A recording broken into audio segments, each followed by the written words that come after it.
Hello friends, welcome to Indian study पर आपका स्वागत है। दोस्तों, जैसा कि आप सभी लोग जानते हैं, मैं हिंदी को बिल्कुल टॉपिक वाइज कवर कर रहा हूं, जिसमें वर्णमाला, संज्ञा, सर्वनाम, विशेषण, क्रिया, ये सारे टॉपिक मैंने आपको कंप्लीट करवा दिए हैं। नेक्स्ट टॉपिक है आपका क्रिया विशेषण। बेसिकली देखा जाए तो क्रिया विशेषण अव्यय का एक भाग होता है, क्योंकि अव्यय 4 प्रकार के होते हैं, जिसमें एक होता है आपका क्रिया विशेषण। अव्यय के जो भाग होते हैं वो अपने आप में ही एक अलग से चैप्टर हैं, इसलिए पहले हम क्रिया विशेषण पढ़ ले रहे हैं, फिर हम अव्यय की तरफ बढ़ेंगे और जितने भी आपके एग्जाम के लिए इंपॉर्टेंट हैं चैप्टर यूपीएसआई के लिए, उन सारे चैप्टरों को हम कवर करेंगे।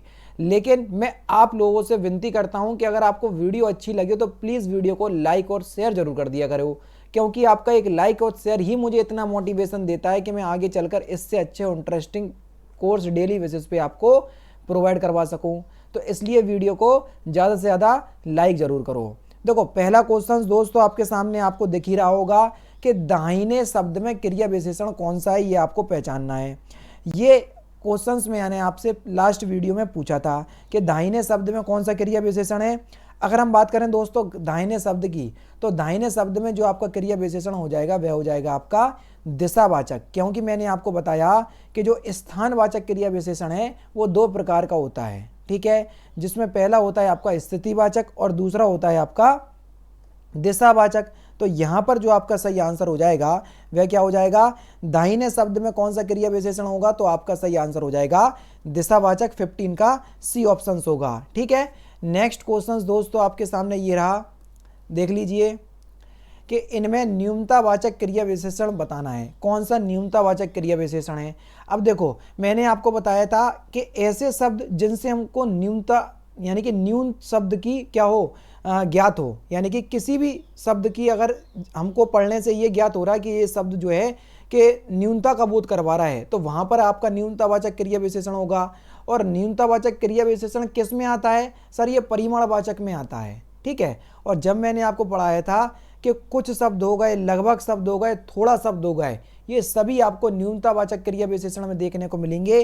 तो यहाँ पर जो आपका सही आंसर हो जाएगा क्या हो जाएगा, ऑप्शन नंबर डी।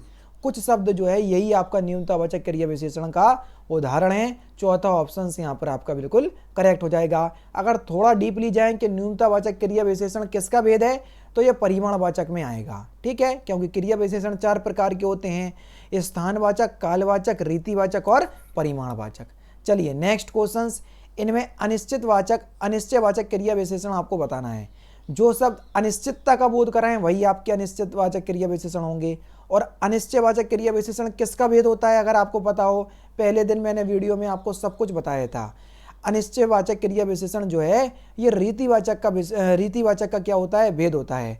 और रीतिवाचक क्रिया विशेषण 7 प्रकार के होते हैं, ठीक है। अब देखो, जरूर शब्द क्या अनिश्चितता का बोध करा रहा, नहीं, तो जरूर शब्द तो नहीं करवा रहा। संभवता, अब देखो संभवता शब्द आपका अनिश्चितता का बोध जरूर करवा रहा, संभव कोई काम हो भी सकता और नहीं, तो यही आपका जो आपका बी ऑप्शन होगा करेक्ट होगा, ठीक है।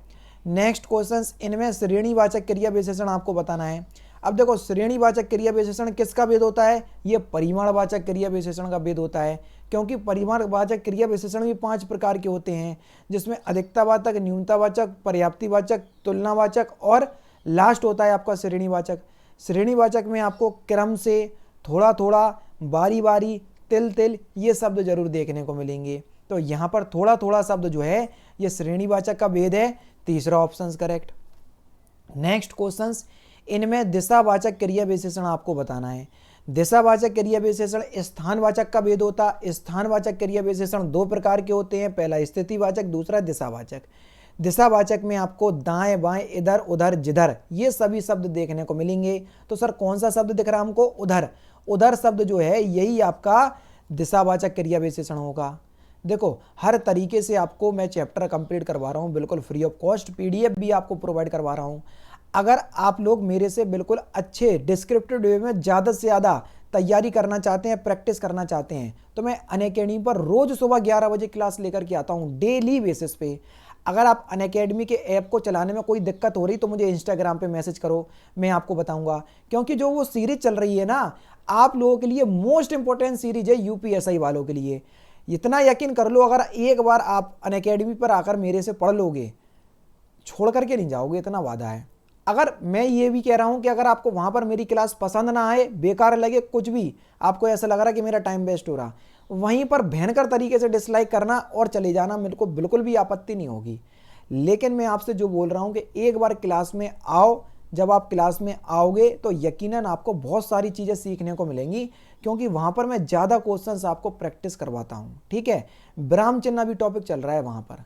ठीक है, अब मैं आपको डिस्क्रिप्शन में लिंक प्रोवाइड करवा दूंगा आगामी क्लास का, तो आप लोग आ जाइएगा। और अगर आप पहली बार अनअकैडमी की ऐप को डाउनलोड कर रहे होगे तो आपको क्लास अनलॉक करना पड़ेगी।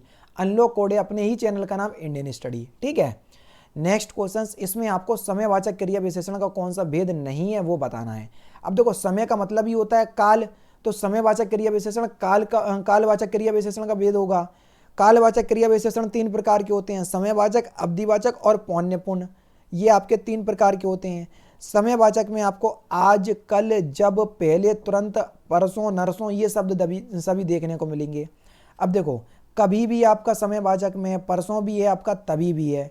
लेकिन अगर हम बात करें तीसरी, ये थोड़ी ना समयवाचक क्रिया विशेषण का भेद होगा, ये तो आपका श्रेणीवाचक में चला जाएगा। तो चौथा ऑप्शन करेक्ट होगा। नेक्स्ट क्वेश्चन से आपका कि उसने उसका जवाब विनय पूर्वक दिया, वाक्य में प्रयुक्त क्रिया विशेषण आपको बताना है कि कौन सा शब्द क्रिया विशेषण है। मैंने आपको बताया जो क्रिया की विशेषता का ज्ञान का बोध करवाते हैं उनको ही हम क्या कहते हैं, क्रिया विशेषण कहते हैं। तो जो विनय पूर्वक शब्द है ना, विनय पूर्वक, यही आपका एक क्रिया विशेषण होगा। चौथा ऑप्शन बिल्कुल करेक्ट हो जाएगा। कालवाचक क्रिया विशेषण से संबंधित वाक्य आपको पहचानना है। कालवाचक का मतलब समय से होता है, तो बस देख लो किसमें समय, कौन सा सेंटेंस जो है वो हमको समय का बोध करा रहा है, वह कल आएगा, पहला ऑप्शन। अब देखो, यही हमको समय का बोध करा रहा है, तो सर पहला ही ऑप्शन कालवाचक क्रिया विशेषण का भेद होगा। नेक्स्ट क्वेश्चन, उसने फूल मुस्कुराकर फेंका। अब जो मुस्कुराकर शब्द है ये किस क्रिया विशेषण का उदाहरण है। अब देखो, अगर आपने मेरे से पढ़ा होगा कि क्रिया विशेषण 4 प्रकार के होते हैं, जिसमें एक होता है आपका रीतिवाचक। रीतिवाचक की अगर हम बात करें तो रीतिवाचक 7 प्रकार के होते हैं, जिसमें प्रकारवाचक होता है, अवधारणावाचक, निषेधवाचक, कारणवाचक, निश्चयवाचक, अनिश्चयवाचक, कारणवाचक, ये 7 प्रकार के होते हैं। अब पहला होता है प्रकारवाचक। प्रकारवाचक की अगर हम बात करें, जिसमें आपको ऐसे, जैसे, अचानक, जैसे तैसे, स्वयं, परस्पर, हंसकर, ये सभी शब्द देखने को मिलेंगे। अब देखो, हंसकर शब्द देखने को मिला, हंसकर से ही आपका मुस्कुराकर आया, तो यहाँ पर जो आपका सही आंसर होगा वो होगा आपका प्रकारवाचक। अगर थोड़ा डीपली हम आपसे पूछे कि प्रकारवाचक किस क्रिया विशेषण का भेद है, तो आपका आंसर होगा रीतिवाचक। ठीक है, नेक्स्ट क्वेश्चन, एतएव शब्द क्रिया विशेषण है। एतएव शब्द किस क्रिया विशेषण का उदाहरण है, क्वेश्चन नंबर 24। मैंने आपको बताया कि रीतिवाचक क्रिया विशेषण 7 प्रकार के होते हैं। अगर हम बात करें एतएव शब्द जो है ये कारणवाचक क्रिया विशेषण का भेद होगा। अब कारणवाचक क्रिया विशेषण में कौन कौन से शब्द देखने को मिलेंगे, एतएव शब्द देखने को मिलेगा आपको, इसलिए शब्द देखने को मिलेगा, क्यों शब्द आपको देखने को मिलेगा, ये सभी शब्द जो हैं वो आपको देखने को मिलेंगे। नेक्स्ट क्वेश्चन से आपका कि वह युद्ध में हर बार हार गया, इस में प्रयुक्त जो हर बार शब्द है ना, ये किस क्रिया विशेषण का उदाहरण है। अब देखो, हर बार हार गया, मैंने आपसे पहले ही बोला कि जो क्रिया विशेषण है वो आपके 4 प्रकार के होते हैं। एक है आपका कालवाचक। अब कालवाचक की अगर हम बात करें तो 3 प्रकार के होते हैं, समयवाचक, अवधिवाचक और पौन्यपूर्ण। पौन्यपूर्ण की अगर हम बात करें, पौन्यपूर्ण में आपको हर बार, एक बार, बार बार, ये सभी शब्द देखने को मिलेंगे। तो हर बार शब्द जो है ये आपका पौन्यपूर्ण वाचक में आएगा, पहला ऑप्शन करेक्ट। ठीक है, नेक्स्ट क्वेश्चन से आपका कि तुम पहले बैठो वाक्य में प्रयुक्त क्रिया विशेषण है, जल्दी बताओ कौन सा क्रिया विशेषण है, क्वेश्चन नंबर 26।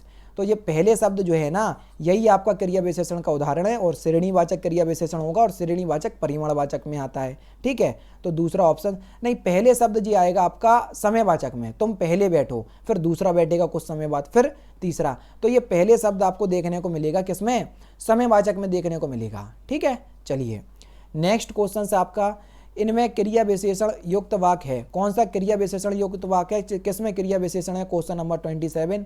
अब देखो, वह परसों आएगा, परसों शब्द जो है ये कालवाचक क्रिया विशेषण है, चौथा ऑप्शन करेक्ट। नेक्स्ट क्वेश्चन, नहीं बोलो वाक्य में संबंध क्रिया विशेषण है, कौन सा, जैसे नहीं शब्द दिख जाए आपको, मत शब्द दिख जाए, ना शब्द दिख जाए, यानी कि किसी को मना कर रहे, तो यहाँ पर आपका क्या हो जाएगा, निषेधवाचक, क्योंकि निषेध का मतलब ही होता है किसी चीज़ को मना करना, और निषेधवाचक क्रिया विशेषण रीतिवाचक क्रिया विशेषण का भेद होता है। सेकंड लास्ट क्वेश्चन है वह ऐसे भागा, वाक्य में प्रयुक्त ऐसे क्रिया विशेषण है। अब देखो ऐसे शब्द मैंने अभी हाल ही आपको बताया था, ऐसे, जैसे, तैसे, जैसे, ये सभी शब्द आपको किस में देखने को मिलेंगे सर? प्रकारवाचक में देखने को मिलेंगे। चौथा ऑप्शन बिल्कुल करेक्ट। लास्ट क्वेश्चन आपके सामने एक एक करके ये क्रिया विशेषण है, किस क्रिया विशेषण का उदाहरण है? तो इस क्वेश्चन का आंसर आप मुझे कमेंट बॉक्स में बताएंगे। तो दोस्तों ये था आपका क्रिया विशेषण का पार्ट 2, जिसमें कुछ इंपॉर्टेंट क्वेश्चंस को कवर किया हुआ है और सारे एक एक क्वेश्चंस को मैंने डिस्क्रिप्टिव वे में आपको अच्छे से समझाया हुआ है। वीडियो अच्छी लगे तो लाइक और शेयर जरूर कर दीजिएगा। तो दोस्तों फिलहाल की वीडियो में सिर्फ इतना ही। अगर आपको वीडियो पसंद आए तो प्लीज़ दोस्तों वीडियो को लाइक कीजिए, शेयर कीजिए और साथ ही साथ हमारे चैनल को सब्सक्राइब करना ना भूलें, क्योंकि मैं रोजाना इसी तरह के वीडियोस आप लोगों के लिए लाता रहता हूं। नमस्कार दोस्तों, जय हिंद, जय भारत।